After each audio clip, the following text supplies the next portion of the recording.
पुणे मेट्रोचं उद्घाटन हे लांबल्यानं महाविकास आघाडी आता आक्रमक झाली।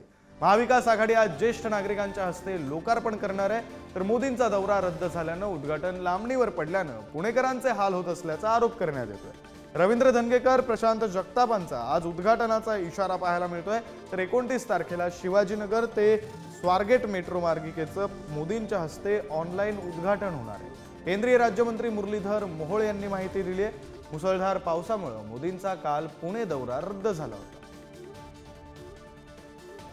प्रतिनिधी ज्ञानेश्वर चौतमल सध्या फोन लाईनवरून जोडले गेलेत, आपण त्यांच्याशी बातचीत करूया। ज्ञानेश्वर, एकीकडे महाविकास आघाडी असं म्हणते की आजच आम्ही ज्येष्ठ नागरिकांच्या हस्ते लोकार्पण करणार, दुसरीकडे केंद्रीय राज्यमंत्री असलेले मुरलीधर मोहोळ यांनी पुढचं जे शेड्यूल आहे पंतप्रधान मोदींच्या हस्ते व्हिडिओ कॉन्फरन्सिंगद्वारे होणाऱ्या लोकार्पणाचं ते जाहीर केलंय।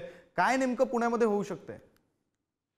बरोबर आहे, काल पंतप्रधान नरेंद्र मोदींचा दौरा रद्द झाला आणि त्यानंतर दुपारी मवियाकडून ही आंदोलनाची हाक दिली गेली। ज्येष्ठ नागरिकाच्या हस्ते मेट्रो सुरू करू असा इशारा दिला गेला।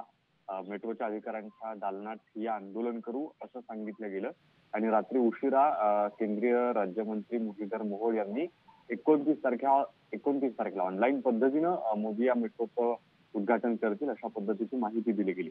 आज बघावं लागणार आहे, जर 29 तारखेला हे उद्घाटन होणार आहे तर मवियाचे लोक आंदोलन करतात की त्यांचा निर्णय मागे घेतात। 11 वाजताचा हा आंदोलनाचा इशारा आहे। पाहावं लागेल मवियाच्या सगळ्या शहराध्यक्षांची काय नेमकी भूमिका आहे। अगदी खरं आहे ज्ञानेश्वर, आता 29 तारखेचं शेड्यूल समोर आल्यानंतर महाविकास आघाडीचे नेते नेमकी काय भूमिका घेतात ते पाहणं महत्त्वाचं असणार आहे। धन्यवाद तुम्ही दिलेल्या या सविस्तर माहितीसाठी।